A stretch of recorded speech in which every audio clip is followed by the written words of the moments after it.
Assalamu alaikum, barkanku da dawowa Arewa Hackers TV. Wannan shine tutorial namu na biyu dangane da Termux tutorial. Insha Allah a cikin bidiyon nan zamu gwada muku yadda za ku install din abubuwa masu amfani wanda su ne kamata ku fara installing kafin ku fara aiki da Termux naku. Abinda kawai zamu yi shine zamu shiga cikin Termux namu. Idan Termux din mu ta bude, zamu rubuta apt install python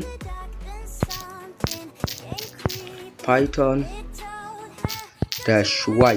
idan ka rubuta -y za ta yi maka autorin install, sai ka danna enter. Mu a halin yanzu ta gama yi mamu wannan python 3 ce, yanzu za mu install din python 2.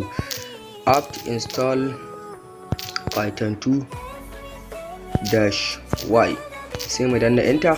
Ita ma a halin yanzu ta yi mana autorin install. Idan kuma sai mu zo mu install apt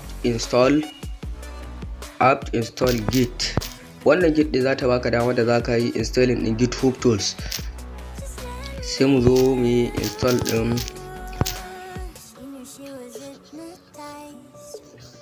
sai apt install tisu. Ita ma wannan tana da matukar amfani. Sai mu danna enter. Sai kuma ka yi downloading din php apt install php. Wannan php din ita ce za ta baka damar da za ka yi install din irin script masu aiki da php. Sai kuma apt install nano.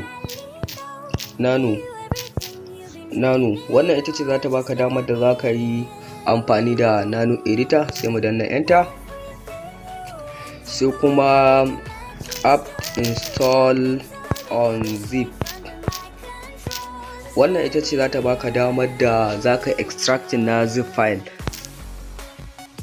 Sai apt install unrar. Wannan duk matsayin su daya, duk aikin su daya da wannan unzip din nan, unrar. Sai kuma apt install zip. Wannan ita ce za ta baka damar da za ka yi irin kai creating din zip file. sai kuma apt install tar.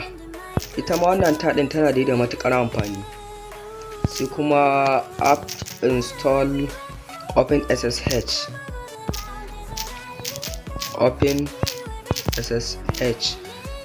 -y za ta yi mana autorin install. Idan ka yi abin ga, wannan ita ce za ta baka damar da za ka yi amfani da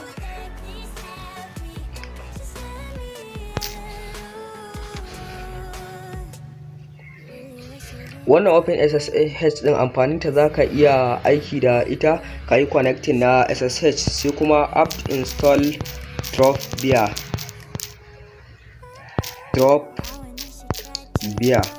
Wannan dropbear din duk kusan aikin su daya da OpenSSH. A halin yanzu ita ma ta gama. Sai mu zo mu install din apt install wget. Wget din ita ma tana da matukar amfani.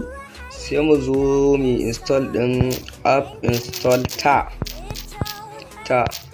Ita ma wannan tar din tana da matukar amfani. Sai kuma apt install to. Wannan to din ita ma tana da matukar amfani sosai. Sai kuma apt install apache 2-y.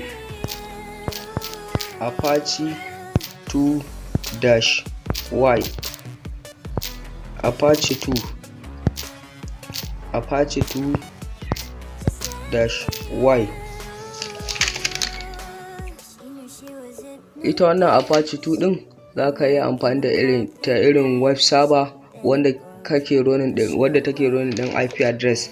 Abinda kawai za ka yi shi ta ma sai ka danna enter. Ina ga duka anan za mu kawo ƙarshen wannan shiri. Wannan idan shine farkon zuwan ka wannan channel tamu, da ka daure ka danna mana subscribe, sannan ka danna mana alamar ƙararrawa. In Allah da a cikin wannan tutorial din da muka dauko muku, za mu kawo muku yadda za ku yi hacking din irin su WordPress, Facebook da dai sauransu dai. da a cikin wannan series din za mu koya muku.